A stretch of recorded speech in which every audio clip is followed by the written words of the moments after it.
Yay. that are busy. All right, tonight we're continuing, and we got the way I've got it planned out. We're going to be two more studies tonight and next week in Hebrews 11. Then we're going to move out of Hebrews 11. So baseball and football sports have halls of fame. There's a baseball hall of fame and a football hall of fame, and I know there are other halls of fame for other sports, and there's a rock and roll hall of fame and all kinds of these things. It's a great honor for people to be named in one of these halls of fame. But Hebrews 11 is God's, a piece. I don't believe it's all. It's a piece of God's hall of fame. Oh, to be part of God's hall of fame. It's really the only such chapter in the whole Bible. And we've been studying it. I think it's been wonderful. What a great honor to be included in God's hall of fame. So to be in God's hall of fame, what was required? Faith. Faith. That's what was required. And some people, there's a lot we know about them, and some people we know just a little bit about them, but yet they're included because they had faith in God, and their faith in God always came out in some kind of an action. It always showed itself in some kind of activity, some kind of action. The first part of Hebrews 11 is devoted to 11 men and women who stood out as people who put their faith in God. And I can read it off. I don't think we need to read all these names. But each of these people were given at least one sentence of description, some much more in Hebrews chapter 11. When we get to verse 32 of Hebrews chapter 11, the writer simply listed several men who demonstrated faith in one way or another. There's actually 6 in this list in verse 32. It's Gideon, Barak, Samson, Jephthah, Samuel, and David.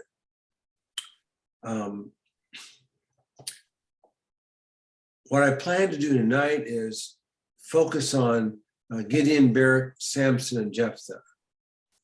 And we're just going to quickly jump from one to another and look at how they demonstrated faith. What did faith look like in them?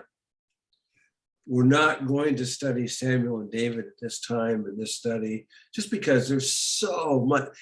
I don't even know where to start with them without taking a few weeks for each. There's just so much written. Maybe later we can just do a separate study on each of those. Maybe do a study of Samuel and David kind of combined, where you start with Samuel and go all the way through Saul. That's and David. weeks and weeks and weeks. But that's a long study. That's a real long study, and a lot to learn from that. But for the purposes of our study of Hebrews, we're going to let them. We know that they're men of faith. They demonstrated faith. They weren't perfect. We know they weren't perfect, but they were men of faith, and they demonstrated it with what they did. So, but we're going to focus tonight on Gideon, Barak, Samson, and Jephthah. In Hebrews 11:32 it says, "And what more shall I say? For time would fail me to tell of Gideon, Barak, Samson, Jephthah, of David and Samuel, and the prophets." So the writer of Hebrews, it's interesting, he doesn't present these guys in chronological order. Instead, he just picks an order and puts it in. It's not even alphabetical.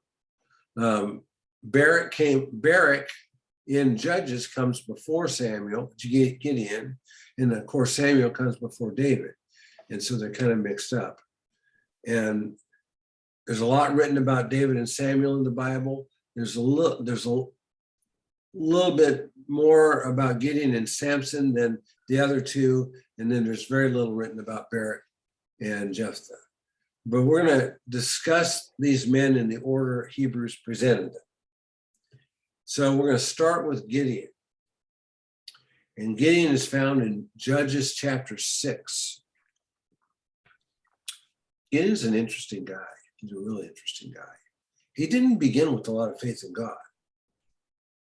And like all the people in Israel during the time of the judges, he knew about God and may have partially worshiped him, but he and his family also worshiped Baal and Asherah. They were polytheistic.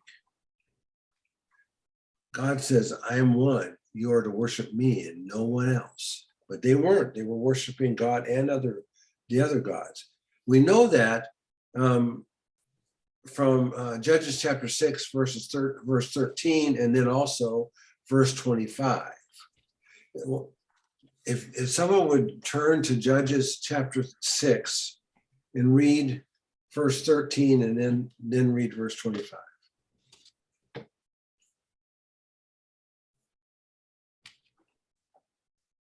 Sir, Gideon replied, if the Lord is with us, why has all this happened to us?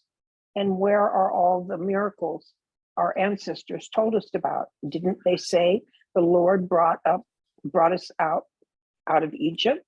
But now the Lord has abandoned us and handed us over to the Midianites. And chapter in 25, you said? Mhm. That night the Lord said to Gideon, take the second bull from your father's herd, the one that is 7 years old.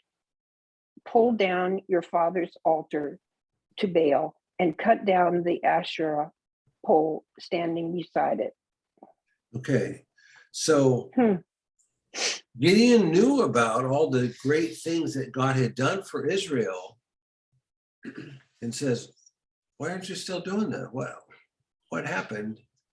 And yet his dad has an altar to Baal and an Asherah pole. It's very typical. It's like, well, God's not doing anything for me, and you're living a very sinful life, and you wonder why God isn't answering your prayers. And we often don't even recognize it. He certainly didn't recognize it. He didn't. No, he didn't. And as a result, God allowed the Midianites to severely oppress Israel, so much so that they had left their homes and were hiding in caves. It was not a fun time to be in Israel. And the story opens with Gideon thrashing wheat in a wine press. Now, normally, when you thrash wheat, the process of thrashing wheat is you take wheat in a cloth and you bounce it up and down and throw it in the air. And as it goes up, the wheat's heavy, the grains of wheat are heavy, but the chaff around them the wind will blow it off and the grains will come back down. And you normally, a thrashing floor is normally a high spot where you would throw it in the air and the wind, because it's a high spot, there's always wind and the wind would take the chaff away. But here, Gideon was in a wine press. Well, a wine press is down in the ground where they mash the grapes to make grape juice that they turn into wine. And it's down in a hole and the wind can't be there. That would have been a horrible way to. He's trying to do it. It's all just falling on his head. Yes. Well, it's marinated. Yeah. I can't imagine, but he was doing that to hide his wheat from the Midianites, because if they found out he was doing it, they'd steal it from him. Right. Just take all the food. They just took all the food from them. No, what a mess. So the angel of the Lord then appeared to Gideon. Let's read it. Someone read. We're going to go back into chapter 6 and read more of it now. Let's read chapter 6, verses 11 through 16. The angel of the Lord came and sat down under the oak in Ophrah that belonged to Joash and Abiezrite, where his son Gideon was threshing wheat in a winepress to keep it from the Midianites. When the angel of the Lord appeared to Gideon, he said, "The Lord be with you, mighty warrior." "Pardon me, my Lord," Gideon replied, "but if the Lord is with us, why has all this happened to us? Where are all his wonders that our ancestor told us about when they said, 'Did not the Lord bring us up out of Egypt?' How the Lord has abandoned us and given us into the hand of the Midian. The Lord turned to him and said, Go in the strength you have and save Israel out of Midian's hand. Am I not sending you? Pardon me, my Lord, Gideon replied. But how can I save Israel? My clan is the weakest in Manasseh, and I am the least in my family. The Lord answered, I will be with you, and you will strike down all the Midianites, leaving none alive. Okay. So it says the angel of the Lord came and sat under the terebinth or oak tree, depending on what translation you're reading. Who is the angel of the Lord? Well, that's Jesus. I was going to say Jesus. That's right. The second person in the Trinity, it was Jesus. There's none other than Jesus. I think that's beautiful. What grace. Think about this. God Wow. physically appeared to a sinner, chose him, and gave him the faith to obey. Gideon didn't have faith. And did his family was worshiping other gods. That's failure of the first commandment of the 10. The most important one. When the Pharisees asked Jesus, what's the most important commandment? He said, love the Lord your God with all your heart, with all your soul, and with all your mind. No other gods before me. And have no other gods before me. Have no other gods before me. And why they were failing that first and most important commandment. And yet Jesus in his grace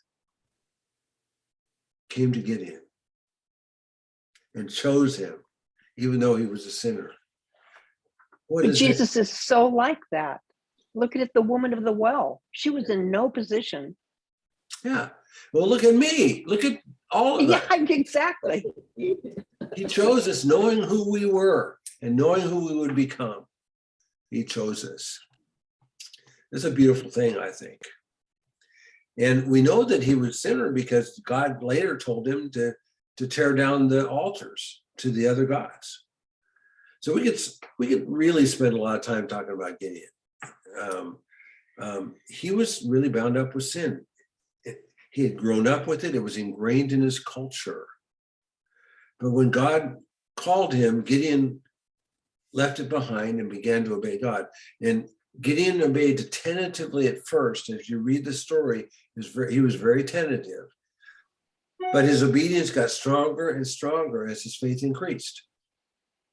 God tested Just like him. us. Yes, God tested him, and each test was harder and harder and harder. And finally, as God sent Gideon to lead the charge against the Midianites, and when the description of the Midian host that he was after said that there were more people. They couldn't even count how many people there were. They couldn't even count how many people there were. It's like too numerous to count. And so God sent Gideon to lead the charge against the Midianites, and Gideon obeyed to the point that he sent home 31,700 men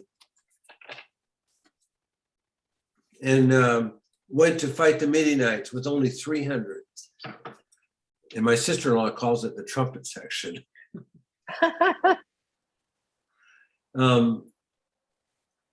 Gideon with 300 men, God showed Gideon that he was able to give him the victory. It was God who had the victory. It wasn't Gideon. Gideon and his 300 trumpeters were just the advanced guard. God was the army. God defeated the Midianites, who were too numerous to count.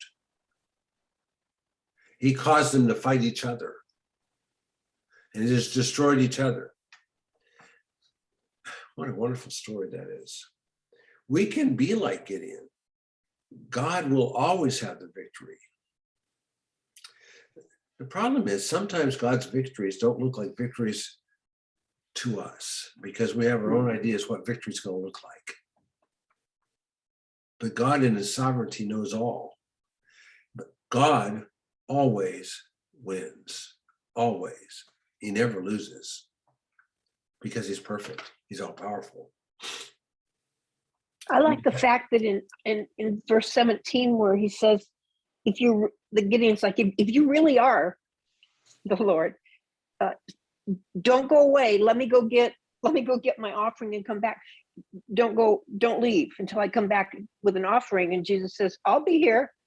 He's teaching Gideon to trust him. Yes, yes, Just itty bitty steps. And he does that with us. yes, he He does. does that with us. Yeah. And it seems like the smaller the beginning steps, the more faith and trust that we build. It's a solid foundation because God's promises are always coming through. That's right. That's right. So yeah,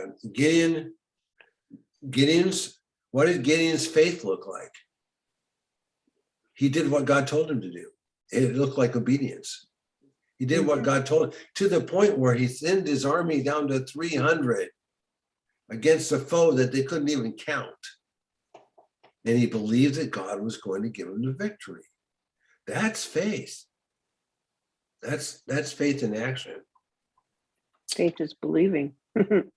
Right. And so let's look at Barak next. Barak comes from Judges 4. It's the stories in Judges 4. He's actually one of the first judges mentioned in the book of Judges. He lived in a time of God's judgment on Israel, again, for their sin. And they were being oppressed by this guy named Hazor. And God had appointed a judge, and it was a woman. Her name was Deborah, and she was the judge. So God was not sexist. He picked the best person for the position, and it happened to be a woman. And God told Deborah to call Barak to lead Israel to defeat the people of Hazor. Barak was reluctant. Only if you go with me. He wasn't a strong man in faith. He said he wouldn't go unless Deborah went, so she went. But Barak did obey, and that demonstrated his faith, and they defeated Israel's enemies. But I like it. Here's a woman. One of the judges of Israel was a woman. Should make you all feel good. Okay, Samson. Let's talk about Samson. Samson's story is found in Judges chapter 13, and it goes all the way to chapter 16. It's a long story. And of all the men and women mentioned in God's Hall of Fame, Samson seems to me to be the most unlikely. You read the story of Samson, you go, what? What? He's a great example of God's grace to a sinner. He was God again. The angel of the Lord was involved in Samson's start. The angel of the Lord appeared to Samson's mother before she even conceived Samson. She was having trouble getting pregnant, and the angel of the Lord showed up and said, "You're going to have a boy." And then the angel of the Lord appeared not once but twice, so that her husband Manoah could talk to him about Samson. Because he didn't believe his Because wife. he didn't believe his wife, of course not. So how do we know that this was an appearance of Jesus Christ? Because he told Manoah his name was Wonderful. Judges 13:18 says, and the angel of the Lord said to him, "Why do you ask my name, seeing it is wonderful?" What was one of the names given to Jesus? Wonderful. Wonderful. Wonderful counselor. Isaiah 6:9-6. In the ESV, it says, For to us a child is born, to us a son is given, and the government shall be upon his shoulder. His name shall be called Wonderful Counselor, Mighty God, Everlasting Father, Prince of Peace. Some other translations translate that his name shall be called Wonderful, Counselor, Mighty God, Everlasting Father, Prince of Peace. I kind of like that better. I think that's a better translation because it matches Judges, and you interpret the Bible based on other references in the Bible, it all matches. So we know that who appeared to Samson's mother and father was Jesus Christ himself. What a beautiful I like my translation says when he says or the Lord replies, it is too wonderful for you to understand. It's more than wonderful. Yep. So Samson was to be a Nazirite. There are many things that were included in that. First, he was not to cut his hair. He was not to drink wine or even eat grapes. And he was to keep himself ceremonially clean. And the only thing that we know of that Samson really fully obeyed was the part about not cutting off his hair. We know he didn't keep himself clean. He ate honey from the carcass of a lion, which was completely forbidden for a Nazirite. He married a Philistine, which was also forbidden. He consorted with Delilah, a Philistine woman who wasn't even his wife. Yet God used Samson to defeat the Philistines. God can use anybody.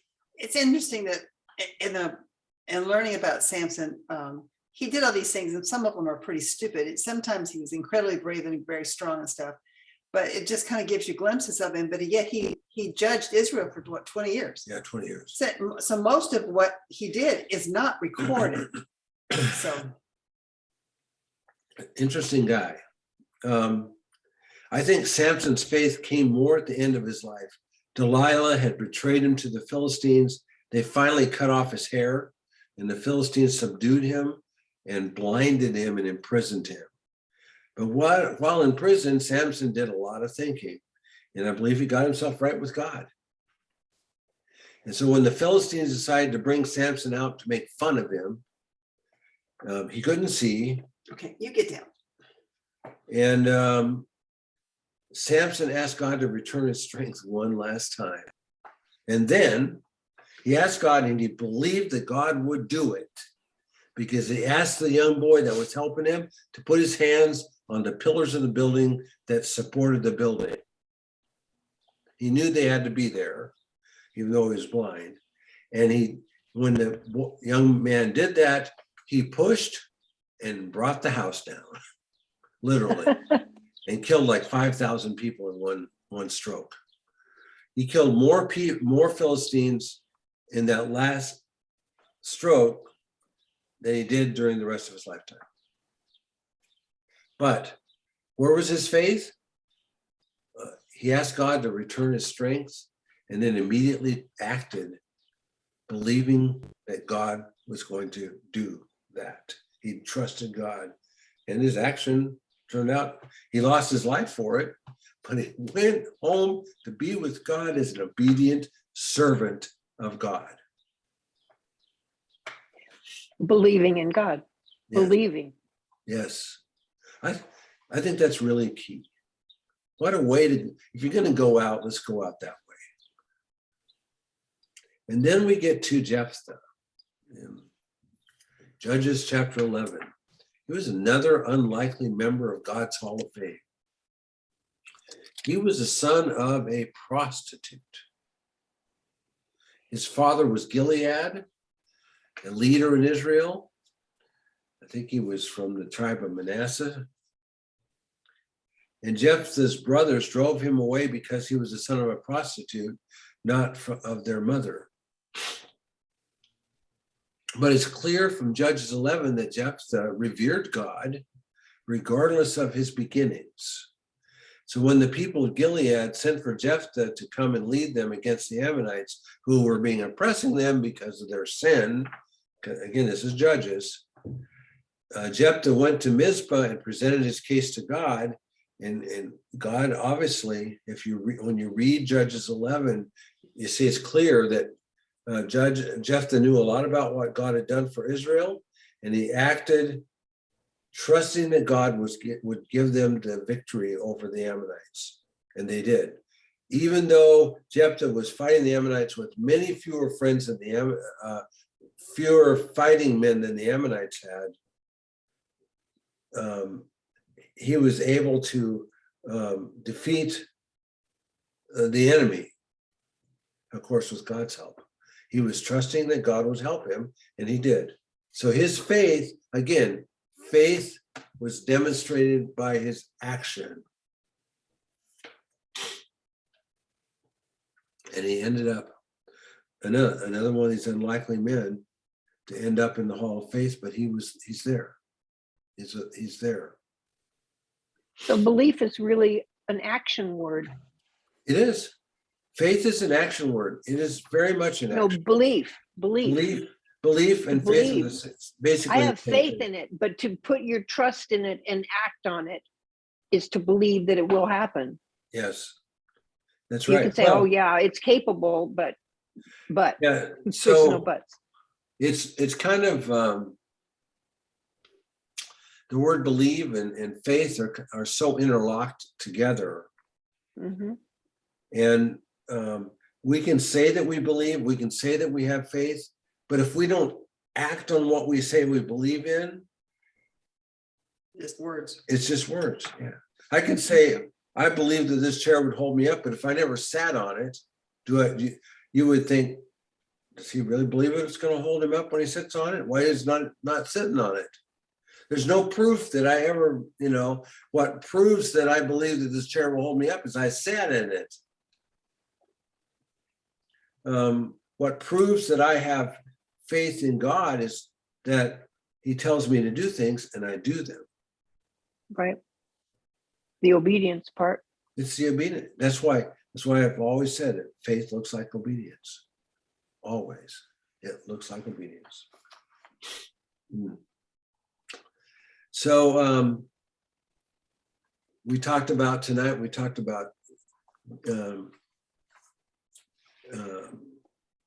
first Gideon, then Barak, then Samson, and then Jephthah. 4 men that demonstrated their faith as judges in the time of the judges. Next week, we're going to finish Hebrews 11. Again, we're not going to talk about David and Samuel, but we're going to finish Hebrews 11 and talk about, let me bring up my Bible app here. And let's go to Hebrews 11. So we're going to start in verse 33 next week and go all the way to the end. Who through faith conquered kingdoms, enforced justice, obtained promises, stopped the mouths of lions, quenched the power of the fire, escaped the edge of the sword, were made strong out of weakness, became mighty men in war, put foreign armies to flight. Women received back their dead by resurrection. Some were tortured, refusing to accept release, and so forth. It's we're not going to be able to we're not going to cover all those specifics. We're going to hit on several of them to try to finish up. But I think verse 39 is important, and we'll talk about it some more next week. And it says, and all those, although commended through their faith, did not receive what was promised, since God had provided something better for us, that apart from us, they should not be made perfect. We'll have to talk some more about that, especially as we get into chapter 12. So I hope this study has been good for you. Certainly, I certainly have learned from it. Any questions or comments on what we just talked about? Yeah, just the importance of obedience. That's Yeah. right. And it's so nice that when God remembers us, he's not remembering us for stupid things, but but remembers our obedience. But for our obedience, yeah. That's right. And, because if he remembered what Samson did in Jephthah, because Jephthah did some other stupid things. Yes, So, I know. but he is remembered for his obedience. So praise God for that. That's right. All right, I'm going to stop the recording.